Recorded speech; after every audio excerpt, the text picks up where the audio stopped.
Did you hear about that sister who took Ovasitol and finally got her period after a year of not having one? Incredible. I see those kinds of messages on Instagram a lot. How does that even happen? Well, Ovasitol helps with healing insulin resistance, a common root issue that most PCOS sisters have. And by targeting insulin resistance, we're seeing sisters kick those crazy cravings, finally regulate their periods, ovulate, and improve their egg quality. Each packet of Ovasitol has a 40-to-1 ratio of myo-inositol and D-chiroinositol. This ratio is similar to the ratio that should be found in the body, but with women like me who have PCOS, this ratio is often imbalanced. So, taking Ovasitol can be super effective in treating insulin resistance, starting from the root of the issue. So awesome. It tastes like nothing, so just warn me when you put it in a cup so I don't drink it. You got it, boo. Check out the link in the description to get 15% off your order. What's that? This is a refreshing mint tea on ice. I drink it daily because studies show that it can help reduce elevated testosterone and as a result help me manage PCOS symptoms like acne, mood, hair loss. My other favorite flavor is their electric turmeric, which helps with immunity while providing anti-inflammatory support. Great for PCOS. It's also blended with ginger, which is great for digestion, and cinnamon to help support healthy blood sugar and combat cravings. But I don't see a tea bag in it. That's right. Peak delivers concentrated antioxidants and plant nutrients that are extracted with cold brew crystallization, so I don't need a tea bag. I can easily just pour it into hot or cold water. There's no prep or brewing necessary, and for something I plan to consume every day, I want to ensure that it's pure too. Studies show that those other fancy tea bags leak billions of microplastics into your tea. Peak has been triple toxin screened for pesticides, heavy metals, and toxic mold. They make it super accessible to get effective and pure tea. Wow, that's amazing. Let me try some. Sure. Head over to peaktea.com/sister, spelled PIQUETEA, and use our code, The Sisterhood, one word, to get 5% off your first order. All right, babe, let's take a moment to correct our posture, take a deep breath, and have some pure spectrum CBD. Sure. Hey sisters, CBD can help with acne, inflammation, anxiety, sleep, and so many other PCOS symptoms. I personally take it throughout the day to help keep my stress hormones nice and low. Not to mention, I sleep like a baby every night and I don't wake up fatigued at all. Now open your mouth, please, so I can give you a serving. Ah. Now hold it for 60 seconds. Head over to purespectrumcbd.com and use the code THESISTERHOOD, one word, for 10% off. Can I stop now? Nope, you got 30 more seconds. Welcome to A Sister and Her Mister, a podcast where we show you the real behind the scenes of how we balance the PCOS lifestyle in our marriage, gluten and dairy free. I'm Talene, your fellow sister and registered dietitian. And I'm Sirak, husband, engineer, and PCOS personal trainer. We're gonna make PCOS a little less overwhelming and a lot more fun. Sister and Her Mister. A 3, a 2, and a 1. Welcome, sisters, to another episode of the podcast. Welcome, ladies. I am currently staring at myself on the TV. Yeah, well, let's just say good old Sirak has updated the podcast studio, so now the camera is connected to the TV so we can watch ourselves the whole time as we're recording the podcast. You're waving. This is so fun. This is so legit, you guys. I can't. Watch us on YouTube to see. Yeah, let's not get distracted about watching ourselves. I feel like I'm looking at my knee now because I noticed when we do our podcast, I wear shorts sometimes because it's so hot right now, and like I'll like put my leg up, and then like it's happening right now. I can see on the TV like what? My shorts sometimes are too short and it's showing a little bit too much thigh. And I want people to know that's not what this show is about. We're not about showing skin. We're about empowering people. I'm sure nobody minds, Sirak. Everyone's enjoying your thigh. Well, now I could see the thigh to short ratio and just be aware of what's showing and what's not. That is so funny. Alrighty, but welcome, sisters, to another episode of the podcast. Today, we're going to have a great topic as always. It's going to talk about the all or nothing mentality. Mm-hmm. I know it's a very common thing, not just with PCOS, of course, but I feel like in life too, we get into this habit of either all or nothing, meaning I have to completely get on board with whatever my goal is, or it means I'm not doing anything to achieve that goal. Right. I brought this up to Sirak earlier before we started this podcast. I was like, reviewing what I wanted to say about my personal experience with all or nothing. And I was like, what's your experience, babe? And he said, my life is all or nothing. I guess that's true. Yeah, for me it is. But start with yourself, babe. Like, what was your experience with the all or nothing mentality and PCOS and like that whole thing? Yeah, basically, in the beginning of the PCOS journey, I was really excited to like reverse PCOS. What do I do? Everyone's saying low carb. Okay, let's do keto, running every day on the treadmill to burn those calories and lose weight. And I really had an all or nothing mindset, and it was really stressful, and I didn't do a very good job of sticking to it. And then it was very disappointing. So I was like, my mom would say, like, you're fighting with the food, like, just eat it, or don't eat it. Like, what's going on? Like, what is this horrible, like, emotional feeling you're developing around food? For sure. And so I had an experience with all or nothing. So by the time I came to the point where I decided to be gluten and dairy free, I was out of that all or nothing mindset, and I was a little more relaxed. And I was like, you know what? I'm exhausted from all of this, and I'm going to do this in a more listening to my body type of way. Was there one or two things that happened that made you realize what you were doing was wrong and that like you needed to just go one step at a time? Yeah, specifically, like it was the experiences before going gluten and dairy free that taught me, that I was doing it wrong. Like I would eat cereal, for example, and that was obviously all carbs. But then I was like, but it says weight loss on the box, like it's special K cereal. And so I was like, should I eat it? Should I not eat it? And then I'd eat like one little piece at a time, like a bird, because like I just didn't know if I should or how much I should have. And it just like, I'm hungry, and it was miserable. So going gluten and dairy free, I was like, enough of this miserableness. Let me just slowly swap foods out, one meal at a time, try it out, see how I feel. And then I saw these great positive effects. And after a year of slowly swapping things and making choices that were gluten and dairy free, I was like, okay, I can do this. And now it's like 99.9% of the time gluten and dairy free. Yeah. And just to touch on that, I mean, it sounds like you were basically like putting yourself in this habit of thinking you're failing, or you're doing like, you're basically, because you're not able to achieve this all or nothing, you're failing, which is obviously not the case, because it takes time to get to like to that state, to whatever that you want to do, like either going gluten or dairy free, or perhaps, like maybe you want to go do a keto diet, or maybe you want to do something else. Like a lot of these, sometimes the trick is that you like want to get in on it right away with no like slow steps. Exactly. And then you just feel like a failure, and then you give up, and it doesn't really work at all, I don't know. Have you had an all or nothing experience? I mean, as I mentioned to you before the podcast, my whole life is like all or nothing. It's like fantasy football, all or nothing, baby. We're winning all 5 fantasy football leagues, or we're losing everything. That's right. I either win all 5 or there's nothing to come to ride home about. That's it. And you can ask Tali, like every Sunday, it's like, how's fantasy going, babe? She's like scared to ask. I'm like, well, I'm winning in 3, but not the other 2. Who does that? You make it sound like you're always losing football, but you're not. You know what I mean? If I'm truly good at Italian, I'll beat them all 5. Oh my gosh. But see, that's a great example That is such a good example. Way too all or nothing. I mean, for me, like I'm joking a little bit here, but it's half true. Like I really want to win in all 5 of my fantasy football leagues. And it's like the same thing with like obviously PCOS and fantasy football aren't the same thing, absolutely, but it's the same process of like the mental thought. The mental thought is there, and I'm sure many of you sisters have thought the same thing. It's like, I'm either gonna lose all this weight in this next month or whatever, and or that's all that's about. But obviously, like that's looking way too short term, and it's not thinking about the long term effects and how much easier it actually is when you look at it over a long term period versus like the time is running down kind of a thing. Yeah, exactly.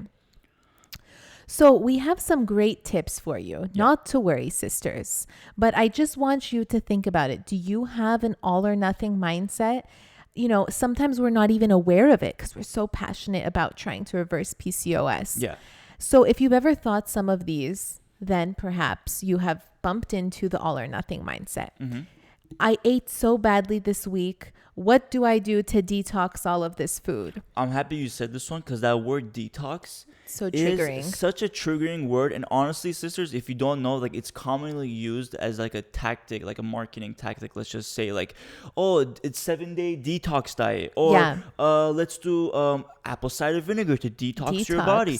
It's like all these things supposedly to detox you. It makes the person think that, oh, like, if I do this, it's gonna clean me out. And it's never that simple and that easy. Like, for example, when you go on like a gluten dairy-free diet, there is a detox process, but it's not like this 3-day thing where you like detox your body and everything's clean and reversed and all or nothing, and we're good. Yeah, like, it takes time to, like, you know, help the body and like all those things. So like, whenever you hear like a 7-day detox, just think, like, don't think so short term, and think of like, how is this really going to help me with my health? Exactly. And like Tyne said, like, I ate so badly this weekend, what should I do to detox? Like, avoid those thoughts, because it just makes a negative connotation around this lifestyle Exactly. that should be, you know, all encompassing and long term, versus a 3-day detox and then we're back to our old eating habits. Yeah. Okay, another one. I gave in to eating gluten and dairy. Might as well continue and start over tomorrow. Just like eat gluten and dairy all day long. And this one is very important to say, because we always talk about consistency versus perfection. Yeah. So like a lot of sisters, you know, I know you want to like just like get on that path of like improvement with PCOS. So like, when you hear about our recommendation with gluten dairy free, you think, I'm just gonna jump in, and then like, if you can't do it, it's like, oh, I failed. Where that's just that you just started at such a pace that was hard for yourself. You were at a disadvantage. Yeah, exactly. Another one. I'm such a failure. I caved and gave into my sugar cravings. Might as well have it all. You know, and then you dive into the pantry and you take out all the dried fruit and all of the sugary sweet things, because who even cares, you know? And then you just feel that. I feel like a failure, like starting with that sentence, is totally going to stop you from improving at all. Because you're not a failure just because you had some sugar. This is a lifestyle, once again. Like, you can have some sugar and you can have a little bit of gluten or whatever your body can tolerate. You can do whatever you want. But once you start labeling yourself negatively, then you start to embody that. And then you start doing things that feed into that label that you labeled yourself. And then you completely just fulfill, what's it called? Fulfilling your... there's a word for it in psychology. Like, when you think of yourself a certain way. Fulfillment prophecy? Yeah, prophecy. I have no idea. That's exactly the word. Yeah. Okay, well, I am a genius. And then but like, it's so good you said this sentence, because so like, let's just say like this, in this sentence, I caved into my sugar cravings, might as well have more. So let's just say it's evening, and let's just say you felt like having a cookie or something and you feel guilty about it, right? Yeah. And like, there's that thought in your head, oh, I'm just going to eat more because this day is already over. Well, there's a little bit of, you know, like a little bit of a win if you were to actually be like, you know, I ate this cookie, and even though like I feel a little bit down on myself, I'm going to stop right now and use this as a way to be like, oh, look, I stopped myself from having more, because I'm gaining more and more control over my cravings. If you do like thinking like that positive approach will really help you feel more positive about the experience, so that when you say, okay, you know, I had one cookie and I'm totally happy with that. And it was delicious. Yeah, you're like, oh, that's a big win right there. Tomorrow, I'm going to be even on a greater start. Exactly. You know, because it's not like if you eat all of this right now, this night, that tomorrow is a fresh start. Because whatever you eat in that evening, if you keep on, like, let's say having more sweets, is going to contribute to more issues the next day. It's not like the next day it's all erased and you can start from the beginning. Not to put pressure. If that does happen, don't worry. It's okay. You can still... you know, get back on it. But it's just like, think of it like that. Like, don't think of it as, if I have all this, I'll start fresh tomorrow. It's more like, how can I use this as a small win to help motivate myself for tomorrow? I like that. Just rephrasing the situation in your head so it doesn't turn into, I'm a failure. Yeah. And it's like, I enjoyed this. Okay, I'm good. Where's my Obasitol? Why do I have cravings? Let me think. Yeah, and it's really about the mental approach, because a lot, like, this is actually discussed in psychology, since you brought it up, Talene, is that a lot of times, like, this is a very common thing that humans do, is we put it in our heads that it's super difficult. So for example, I'm just going to throw out something random here. For lawyers, there's a bar exam, right?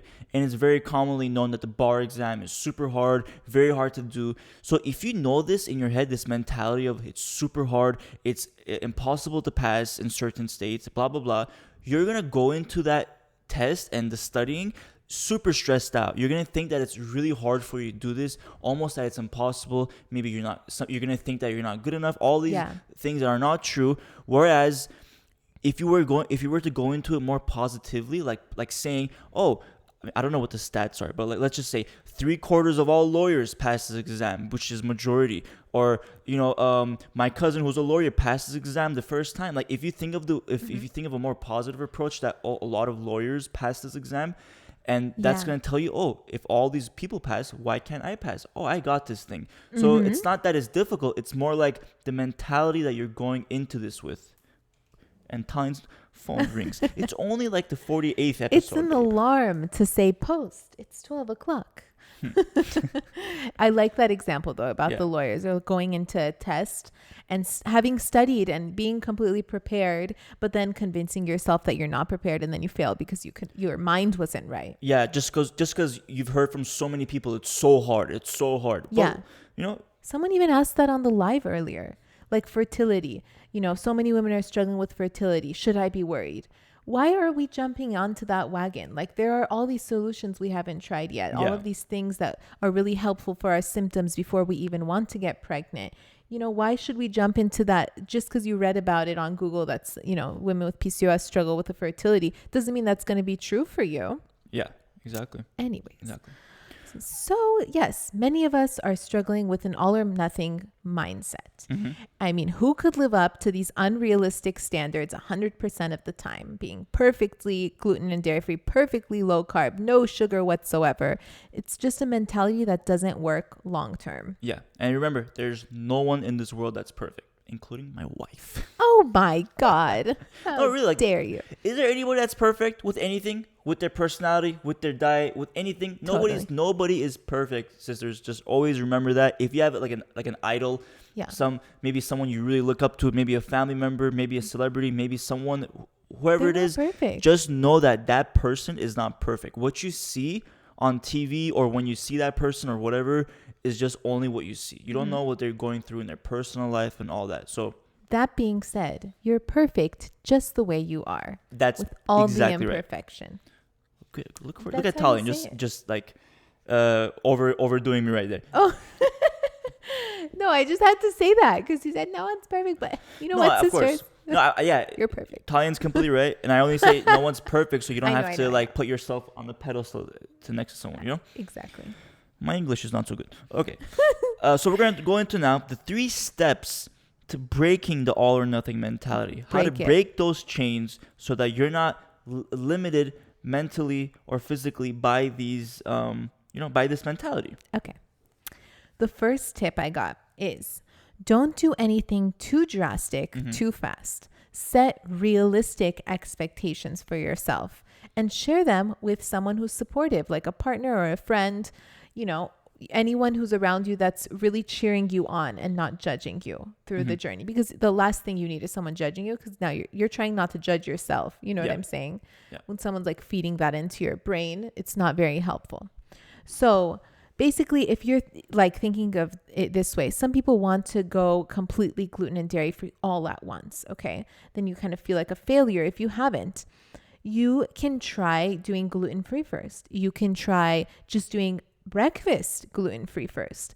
These are small wins, and it's something to celebrate and something to be proud of for yourself, instead of being like, oh, well, I didn't eat gluten-free at lunch and screw it, the rest of the day is ruined, and then having this defeatist type of mentality about it. You want to just celebrate even the smallest wins, because that's going to push you in the right direction, one little step at a time. And I think it's just really important, not only for us to be positive, but also for the supportive people around us to, for us to be aware of them so that we stay in that positive mindset. So whether or not you have someone supportive in your life, you have the sisterhood, you have, us in the sisterhood cheering you on. our Instagram page is full of positivity, and all these good vibes. Just keeping your eyes on these types of positive things will push you in the right direction, and just shifting your attention from anyone who's being negative about it and saying that you're not doing good enough, or like, have you lost weight yet, or like, jumping down your throat if you have a piece of cheese or something, like you don't want that in your life. Yeah, exactly. Sirak just did an Instagram story of us. I was listening, but I just did an Instagram story of the podcast, just showing you talking a little bit, showing the behind the scenes. Yeah. But that was great. I listened to what you were saying. And I completely agree. It's just like, put yourself around people like that. Someone commented on one of the stickers I did the other day and said that her mom was asking her every single day if she lost weight yet, and it's like putting her down. And this isn't like an unusual problem for people to have when like loved ones really want to see you succeed, but then they're kind of like suffocating you about it. Yeah. So it's just a mindset thing again, like shifting your attention towards the positivity. We're bringing that to you as much as possible and just enveloping yourself in that. Yeah. So I guess one way to expand that is when you're going gluten dairy free, is it like, do you go like all at once? Do you go completely gluten dairy free all at once? Like I said earlier, while we were doing this, you were doing Instagram stories. Okay, I was distracted. I'm sorry. I heard everything except that part, I guess. Yeah. Okay. Doing gluten and dairy free one step at a time, starting with breakfast and then moving forward, and not feeling defeated if you don't eat a gluten-free lunch. Just always patting yourself on the back. Now, the second tip... So embarrassed. I am embarrassed. It's hard to multitask. There's so much content to be created. We've already done so much today. My brain is fried and it's only 12. Yeah, so true. Okay. All right. Next one. Our second tip, reframing your all or nothing thoughts. So I wrote down some examples of all or nothing thoughts and how we can reframe it. Babe, do you want to read the first one? Sure. So the first thought is, I can't have any gluten or dairy anymore if I want to reverse my PCOS. Okay. So we can rephrase this because this sounds a little bit restrictive. It sounds really suffocating and it's very all or nothing. Yeah. Like, what if gluten and dairy free wasn't the end all be all for you and you didn't reverse your PCOS, but it kind of helped a little? You're not going to stick to it because it didn't meet up to your expectations. Yeah. And if you let's say you don't stick to it and you feel like it's not right for you, you feel like there's something wrong with you, that it's not working for you because you put up all this pressure that you have to do this. Exactly.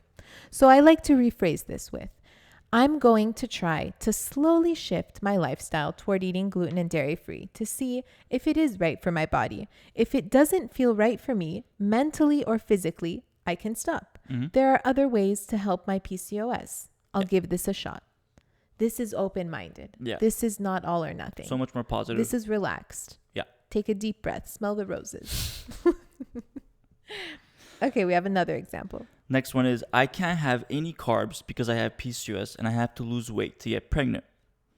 Yeah, that's super restrictive on yourself. Yeah. Like the mentality, the thoughts. One, you're saying, I'm not going to have any carbs. And then you're putting that pressure that by not having any carbs, I'm going to get pregnant, which obviously... although it can help some people with the lowering the carbs to help with the fertility, it's like you shouldn't make that connection, because that's like, if I don't do it, then I'm not getting pregnant. Therefore, it's my fault that I didn't do it. Yeah. And then imagine the pressure. Like, you really want to get pregnant. This is a very sensitive subject. Yeah. And you've failed with your expectations you haven't met. Like, this is just a lot of stress you're putting on your body. So one way you can rephrase that is by saying, I'm going to find an amount of carbs that feels right for my body and doesn't make me feel fatigued or bloated. Yeah. And then that can help with my fertility in the future. That's it. Great. Leave it at that. Yeah. Okay, we got a third one. All right. I have to work out 5 times a week or else I'll never lose weight with PCOS. Oh, this one I can definitely chime in on. Is like there's no amount of times you have to work out a week to lose weight. Nobody made like a bylaw, like guideline that says this equals that. Yeah. And that goes to anything in this world. It's really about, it's like your diet and lifestyle. That lifestyle includes working out. It's how you put these two together, synergistically, if that's a word, is how it's going to help you. So like Talline's approach here, she put here, I already worked out a few times this week and I'm not feeling it today. Today, I'm fatigued. I didn't get enough sleep. School was stressful. I feel like doing some breath work and going on a light walk instead. See, that's perfect because that's where we're talking about the diet and lifestyle synergy. Is like that you don't want to just work out maximum amount of times that you possibly can in a week to maximize your results, because that is not right for everyone. Like, especially for women with PCOS, you don't want to just keep on working out every single day, really boosting those stress levels, those cortisol levels, really like impacting your recovery by continuously working out every day without taking a break. And then that's where like the diet and lifestyle synergy comes. You want to make sure your lifestyle, aka like your workouts too, are a balance with your diet so that everything just works together beautifully. Yeah, I love the way you just explained that. You're darn right. And you love me. Don't ever forget that. It allows you to just naturally do whatever is going to be right for your body, whether it's working out or doing a weighted workout or going on a light walk. You're doing something that's helping you and not forcing yourself to do something you don't want to do. Yes. Are you looking for your pen? I was looking for my pen. Well, I don't have it. Of course you don't. All right. Next Tip one, babe. number 3, don't beat yourself up about it. So there's going to be a moment when you have some gluten and dairy, you eat a slice of cake, you want some sugar in your life, like whatever it is, someone brings donuts to the office and you want some, living your best life, you get some. The more, like we said earlier, that you beat yourself up about it, the less likely you are to make good choices for yourself. If you want a donut, then that's a good choice for your soul in that moment. Yeah. If that is what's going to make you feel better, who's to tell you not to eat it? We highly encourage you to eat things that are great for your PCOS, gluten and dairy free and so on. But sometimes you're a human being and you feel like having a donut. Like, exactly. I don't think it's healthy to be super restrictive with yourself. Yeah. I've come to a point personally where I would not eat the donut because I really like feeling good. And when I'm gluten and dairy free, I feel really good. I'm not bloated. My skin is great, this and that. So it just doesn't even appeal to me anymore. And that's where I'm at in my life. But if you're not there yet, or maybe if it's something else, I don't particularly like donuts. If it's something else that I really like, sure, yeah, like an Oreo or like ice cream, cream or something. Yeah. Then I'll be like, you know what? I'm just going to have a little because it's going to make me happy right now. Yeah. Whatever. But, and like the way you got there was having this more positive mentality, not being all or nothing. So like Tyan was mentioning how like when she sees a donut, she doesn't really want it. It doesn't appeal to her. And I can honestly say the same thing about myself. Like when I see a Coca-Cola, Pepsi, soda, I really like, it has no appeal. I don't even want to sip it. Like I have no desire. But I didn't get there in one day. I used to drink 2 Coke cans a day when I was like 16, 17. When I was a young teenager and I was playing. I had no idea. You didn't even know me back then, lady. So I was like 16, 15 years old, drinking Coke cans, whatever. Like I didn't know anything about health, whatever. And then slowly over time, as I learned through my 20s, like how Coca-Cola impacts you, the sugars in there and other stuff, I slowly was like, okay, I'm drinking less to the point where I was drinking nothing. And now, like I mentioned, I haven't had one in like a couple of years, I would say. Yeah. And again, sisters, that's not through this all or nothing where I was like, I'm never having a Coke again. It wasn't that. It was literally like, okay, I'm going to slowly stop this. And I slowly was like, I don't like this. Yeah. And that's really how I got there. This doesn't taste good anymore. Yeah. I don't feel good after this. Yeah. And then you can naturally just avoid it. Yeah. But, like you said, if it's ice cream, like just the other day, Sirak was like, let's get a little bit of ice cream. You thought it was sorbet where it didn't have any dairy in it. Yeah, I thought it was sorbet. And I knew that it had dairy in it, but I was like, whatever, we'll share a little cup and like it tastes good. I'll just have a little bit. Yeah, you had like 4 or 5 bites. Yeah. Had some acne during the next week, but that's the risk I took. But, no reason to beat myself up about it. Living my life. Yeah. These are great tips, babe. Exactly.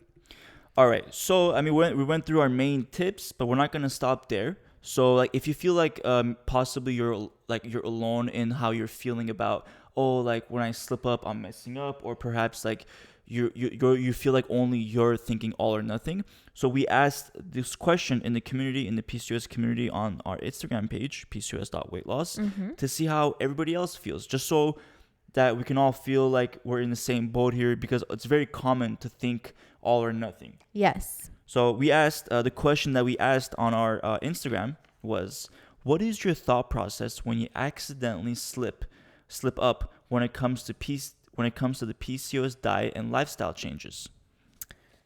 Should I start with the first answer? Yeah. Bean James says, tomorrow is a new day. Yeah. Love That's it. a great positive approach. And it is true. Tomorrow is a new day, and it's not like whatever you do today is going to make tomorrow like cloudy or Exactly. like sad. As long as you just have a new mentality. You can start over as soon as you want. Yeah. Ashley Toledo says, I'll do better next time. I love that. Yeah. Mandy Maloney says, I beat myself up and throw in the towel on the whole day. Yeah. That's a common thing for a lot of people, a lot of sisters to feel this way. And we just want to say, we hope listening to this podcast kind of helps you to like not think that way. Just because it's like, don't beat yourself up, sisters, because it's not your fault. Like, this is a hormonal problem. That's true, it's a metabolic disorder. Exactly. This is something that's out of your control, and you're doing your best to control it. So yeah, exactly. It starts out of your control. Yeah. But you can control it. Exactly. But it's hard to figure out how. And amidst all of it, we're going to crave things and eat things and whatnot. And then, beat yourself up about it and throw in the towel and this and that. Once you wrap your head around what's happening hormonally, like Sirak said, you won't beat yourself up as much because you're like, you know what? Yeah. This is just my insulin. Exactly. Alrighty. All right. Next person is RM George. She says, I automatically think I took 10 steps back and all the work I did prior to is trash. I worry about weight gain, period, facial hair, and it causes a lot of anxiety because I'm type A and a rule follower.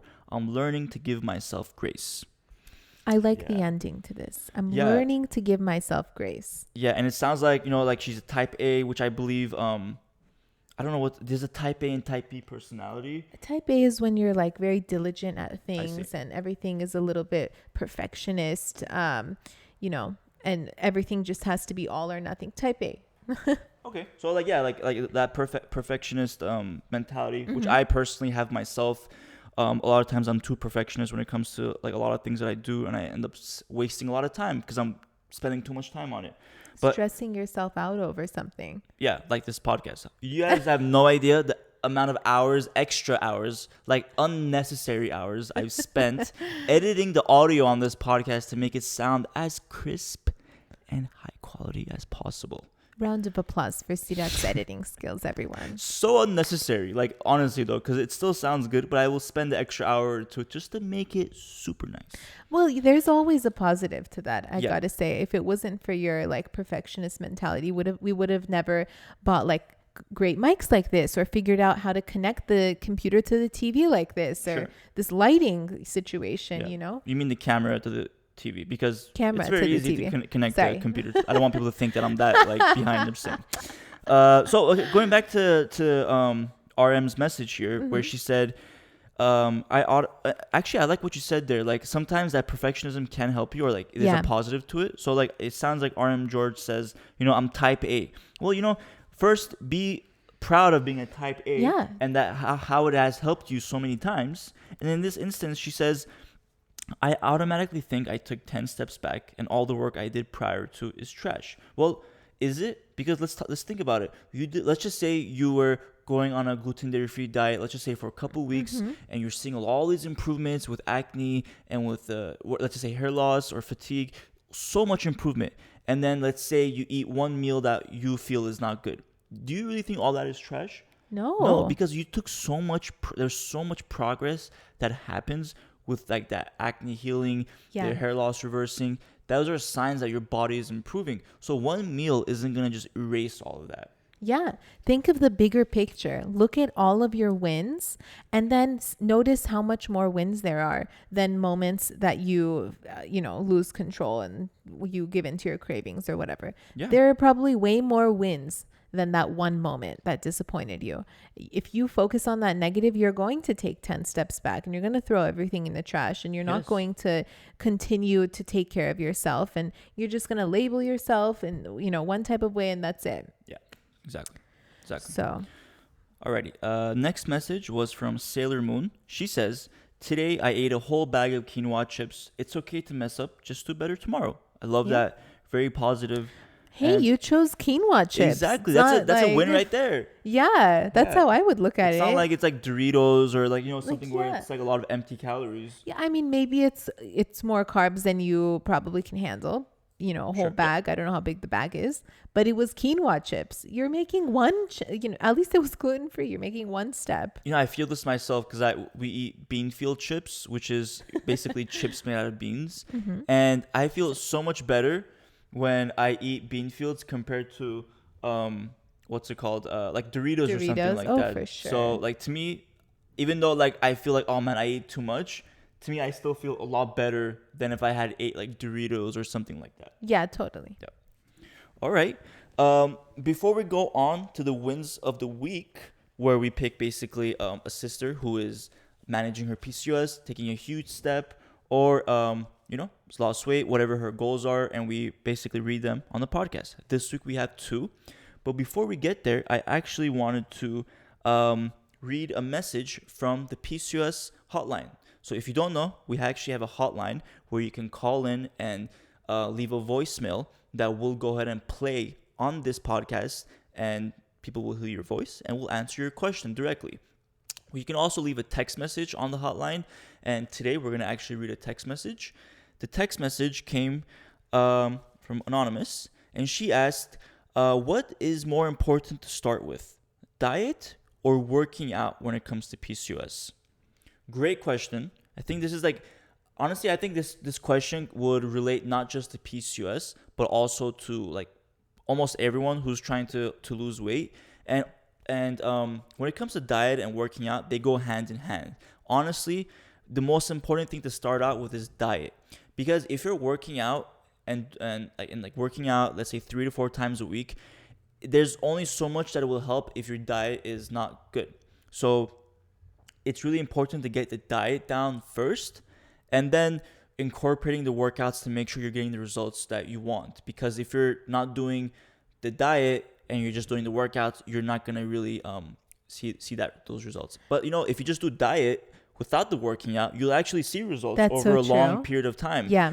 So like that just goes to show you, without working out, you can still lose weight, which is why diet is the most important. So yeah, diet and lifestyle will heal your metabolism, and that will help you lose weight. And so will working out, but it's not like working out alone. It's not like a matter of burning calories while you work out and then you lose weight. It's about healing your metabolism. Yeah, exactly. I wanted to read a little email that I received the other day because I feel like it really pertains to this podcast episode. Okay, great. So one sister emailed me and she said, "Hello, I've been gluten and dairy free for 2.5 months and haven't noticed much of a change yet besides 13 pounds lost. I've been taking CBD for a month and a half and it's helped with my anxiety, but I just haven't seen a lot of other changes like some of the other sisters share. Maybe my body just needs more time." Okay, I'm not sure if I'm doing something wrong. So I read this and I was like, 13 pounds in That's 2 so months. good. That's not nothing. First of all, this is excellent. Yes, so give yourself a big pat on the back. I know. It's great progress. I sent her like a whole paragraph response. Like, I'm glad this you is did. so Yeah. excellent. What are you saying? Yeah. They're again, like, don't compare yourself to somebody else. You don't know what they're going through. You don't know what their goals were. You don't know like anything basically about that person, what they're doing. So take note of your mindset, because if you don't recognize your wins, for example, losing 13 pounds in 2 months, if you don't see that as a win, and if you're thinking that you're doing something wrong and you're disappointed in your body, how are you going to continue on this journey? Like sometimes we just want everything to reverse and just work out, and 2 months is a long time of consistency. Like that's a big deal, huge. and of course you expect major results from that. No matter what type of results you get, even if it's 13 pounds lost, but your other symptoms haven't improved quite yet, that's something to celebrate if you want to continue on this journey. And this was like a really meaningful email to me. I did like an Instagram story about it too. And a lot of sisters, like 96% voted that they think the same way. And it's really important for this podcast episode to air, because people need to hear that every little win is going to push you in a right direction towards reversing PCOS. You have to celebrate all of them. Yeah. And Amen. if you don't, how are you going to continue? I absolutely agree. Absolutely agree. So I'm You glad said I it. just got that off my chest. Thank you, Talene. People like you're like at AA and you had to get it off your chest. Like, You really I had had to say something. I had to read No, it's that. a beautiful message. And I'm so Yeah. happy you opened that email up because you did mention on your Instagram yesterday. And it's like, it should be heard by more people, as much people as possible, that like, it's great progress. Like, don't compare yourself to somebody who's maybe further down the road with different goals. Like no person is equal to each other when it comes to their goals and what they want and so many things. So Right. beautiful message. Okay. All right. Let's go to the wins. Yes. Celebrate. Yeah, let's celebrate some wins. And of course, these wins aren't always about weight loss either. They're always everyone has different goals. Some people have goals for hair loss, for acne, and we love to just celebrate anybody who has taken a step or is seeing the results they want to see. That's right. The first winner is Bettina. Sister from Instagram. Oh, yeah. This sister is from Instagram. Her name is Bettina Ruth. She says, during quarantine, I learned to cook more. I started being mindful about my eating habits and lost 20 pounds over the span of 5 months. I avoid dairy and gluten most of the time, but since I still live with my family, it's inevitable sometimes. Thank you for continuously posting helpful tips. I still have a long way to go, but I'm getting there. Losing 20 pounds seems like a small win, but I never even dreamed that I would be able to do it. Again, thank you. I love that. Great job, Bettina. And I just want to say, losing 20 pounds is not small win. It's like a very big goal that you've achieved. Yeah. Like don't what is that word where you like kind of like you're downplay. Yeah, you're downplaying your win, which is don't, sister, because it's great that even if it was 10 pounds or 5 pounds. 1 pound. Or 1 pound. And you feel good. Yeah. That's a win. That's the most important. And I love how like she says, I avoid gluten, dairy most of the time, but since I still live with my family, it's inevitable. I cannot say inevitable. This word. So like we're going back to the all or nothing mentality. Right. Like this sister was not able to, be completely gluten and dairy free, maybe because she didn't want to, or in this case because of her family, and that's okay. And she was still able to lose the weight and still able to improve, and that's just should be like motivating to others who like maybe can't go fully into it. It doesn't mean if you don't go fully into that you won't see results. This is a great example of one person who saw results. Exactly. All right. The next win. Yeah, the next one is from the sisterhood. And Tanya, why don't you go ahead and read this one? Sure. This is from Hillary Patterson. She wrote this in the Facebook chat forum. She writes, I have been managing my PCOS for years, and I have been at a healthy weight for a while now. After 2 weeks, gluten-free and dairy-free, I lost 4 pounds without even trying.